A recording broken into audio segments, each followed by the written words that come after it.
Yang saya ingin sampaikan kepada para pembaca, khususnya calon pelayan Tuhan yang sedang ditempa di Sekolah Tinggi Teologi, tetap semangat gitu. Karena melayani Tuhan itu memang banyak pengorbanan ya, berdarah-darah hidupnya dan juga banyak tangisan air mata, tapi semuanya itu harus dijalani dengan sukacita dan terus berpengharapan karena selalu percaya bahwa masa depan yang indah itu selalu tersedia bagi setiap kita, apalagi kita yang melayani Tuhan secara penuh waktu.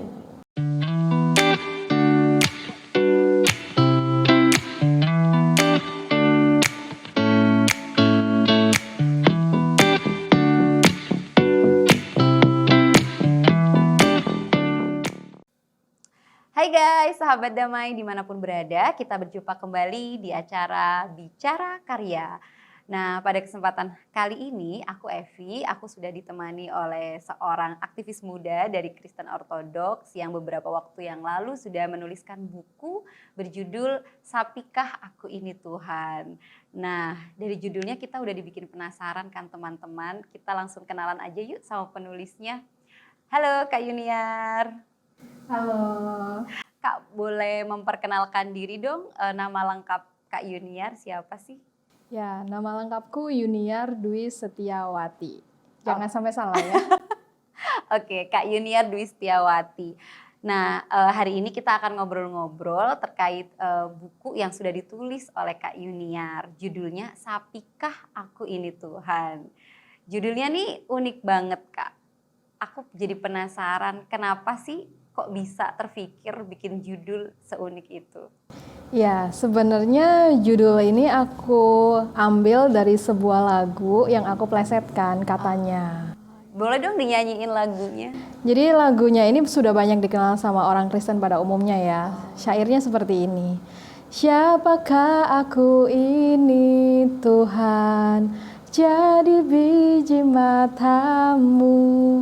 Jadi kata-kata siapakah aku ini Tuhan aku plesetkan jadi sapikah aku ini Tuhan. Oh gitu. Bentuknya memang kalimatannya karena buku ini memang bercerita tentang perjalanan refleksi diri aku untuk mengenal siapa Tuhan di dalam pembentukan di Sekolah Tinggi Teologi.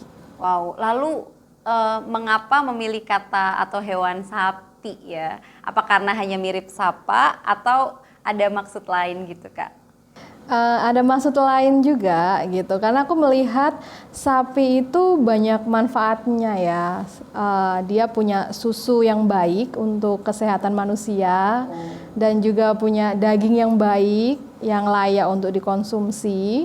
Lalu juga sapi punya hidung yang biasanya dibuat rujak cingur. Wow, itu favorit aku banget. Dan juga banyak hal yang dari sapi itu bisa dimanfaatkan untuk kebaikan manusia, begitu. Jadi aku menganalogikan diriku saat itu sebagaimana sapi gitu ya, yang rela untuk diperas bagian-bagian tubuhnya gitu loh.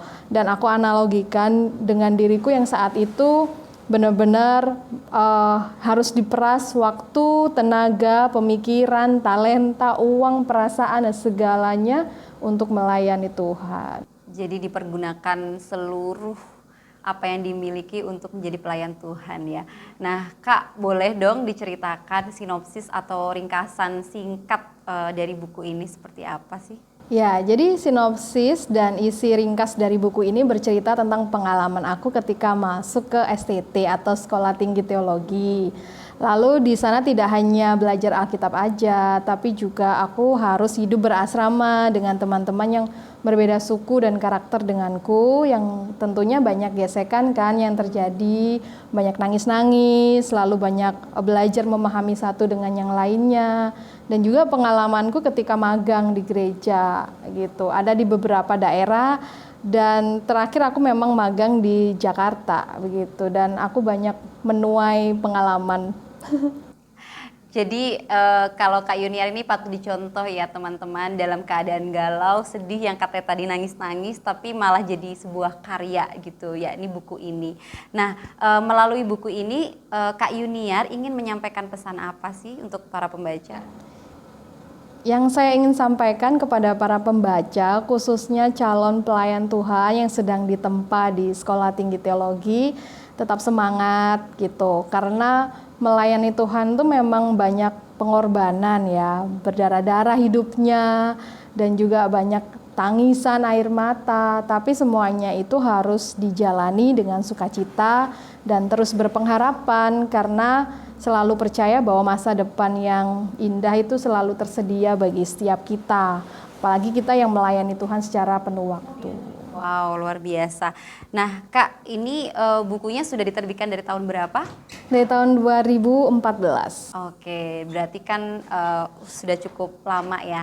Sejak buku ini diterbitkan sampai kemudian hari ini, ada nggak sih cerita-cerita yang berkesan, yang tidak terlupakan, yang berkaitan dengan pengalaman Kakak menjadi pelayan Tuhan itu?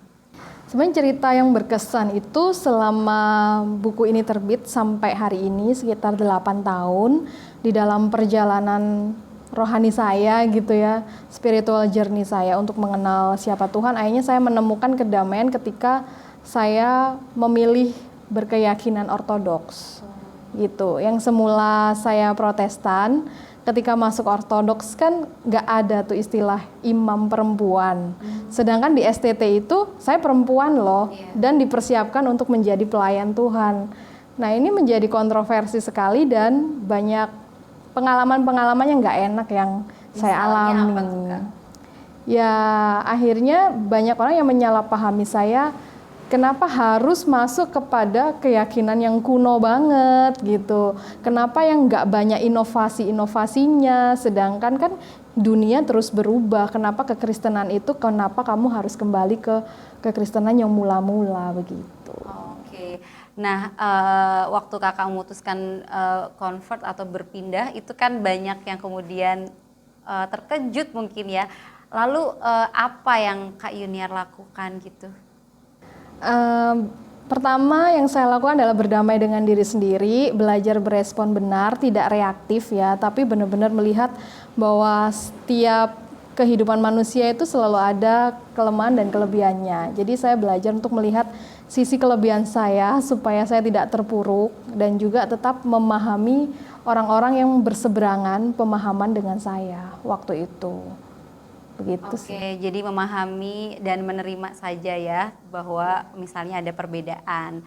Nah, Kak Yuniar, boleh dong diceritakan atau dikasih tahu ke sahabat-sahabat semua gimana sih cara mendapatkan buku ini? Buku ini bisa didapatkan di nomor di bawah ini. Langsung kontak saya langsung dan biasanya saya berikan gratis tanda tangan kepada mereka yang order bukunya. Wow, luar biasa ya. Nanti teman-teman selain dapat bukunya, dapat tanda tangan, juga bisa konsultasi ya Kak Yuniar ya. Konsultasi di dunia pelayanan dan kegiatan-kegiatan gereja, komunitas, apa aja lah. Oke, bisa jadi teman ngobrol baru nih Kak Yuniar untuk teman-teman semua.